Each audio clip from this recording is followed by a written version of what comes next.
Les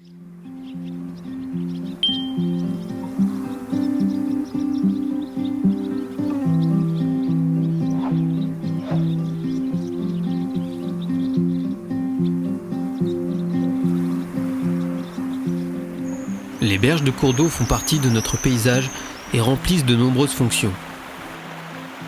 Dans les systèmes naturels, une végétation adaptée se développe sur ces milieux. C'est la ripisylve.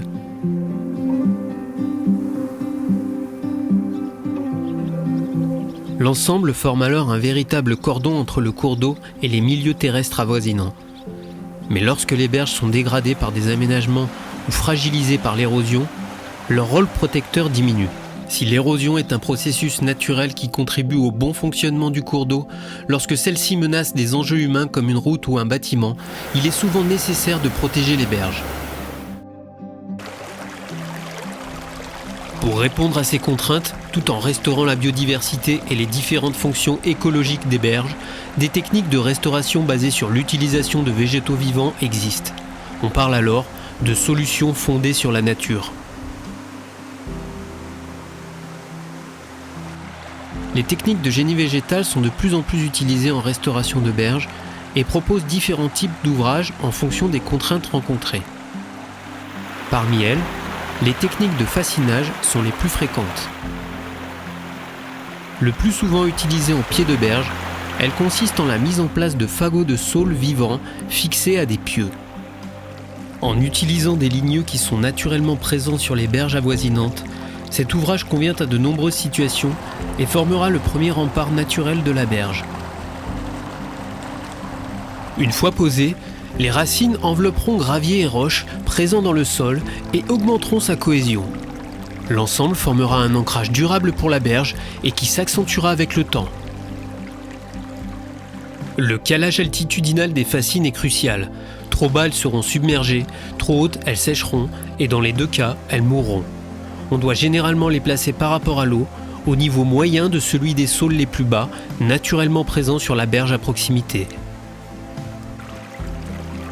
Mais si cet ouvrage à la conception relativement simple présente de nombreux avantages en termes de protection, sa mise en œuvre sur le terrain demande une certaine expertise. De la sélection des rameaux qui formeront les fagots jusqu'à leur pose en rivière, il existe de grands principes et quelques contraintes à connaître pour garantir réussite et pérennité de l'ouvrage. Sur les chantiers ayant recours aux techniques végétales, le saule représente l'essence majoritaire garantissant un bon taux de reprise et de forts rejets. Les essences de saule appréciant majoritairement les sols humides, les berges de cours d'eau sont alors idéales pour leur utilisation en tant qu'ouvrage. En privilégiant des essences locales, on garantit ainsi des essences adaptées aux conditions stationnelles.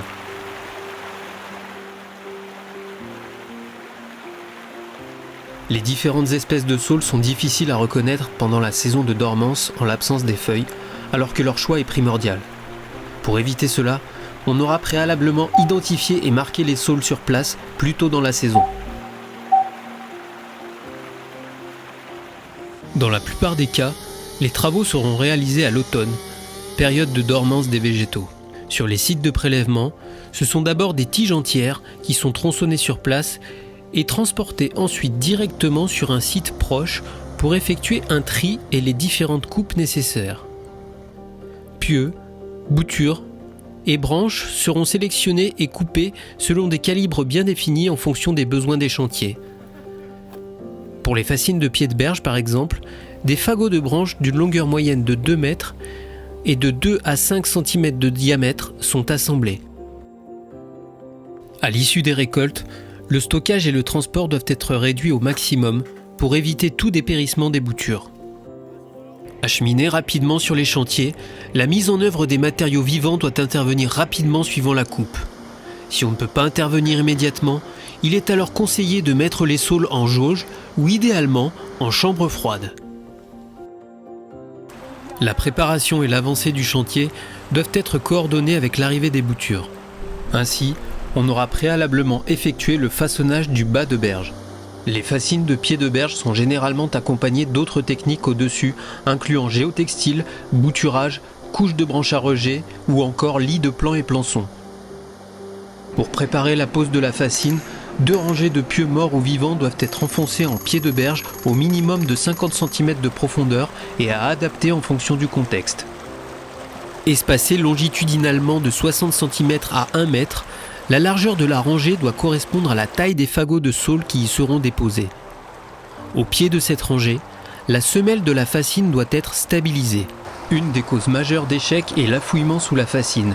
L'utilisation de ramilles anti-affouillement peut limiter ce risque.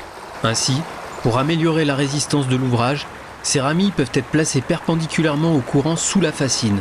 Elles pourront ainsi piéger les sédiments et limiter l'intensité de l'érosion liée au courant le temps que les racines se développent. À l'issue de cette étape, on place alors les fagots de saule qui constitueront le corps de la fascine.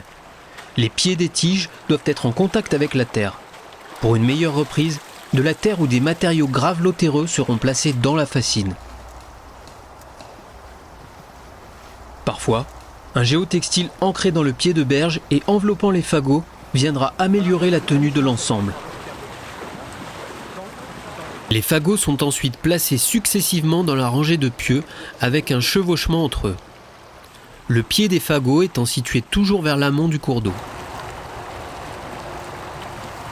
Lorsque la fascine est complètement garnie et s'il y a un géotextile, ce dernier est rabattu pour former un boudin et l'ensemble est alors maintenu fermement au pieu et à la berge au moyen de fils de fer et d'agrafes.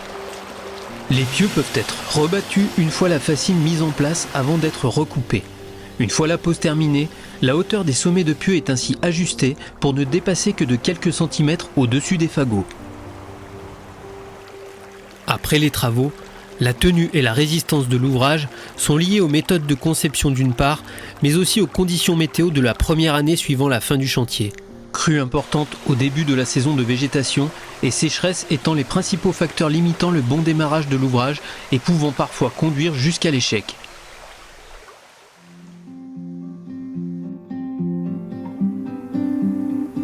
À l'issue du chantier, les végétaux en dormance se réveilleront au printemps pour débuter leur croissance et se fixer à la berge. L'ouvrage devient alors vivant. Avec le temps, l'ouvrage s'intègre de plus en plus au milieu environnant, redonnant ainsi toutes ses fonctions de protection à la berge.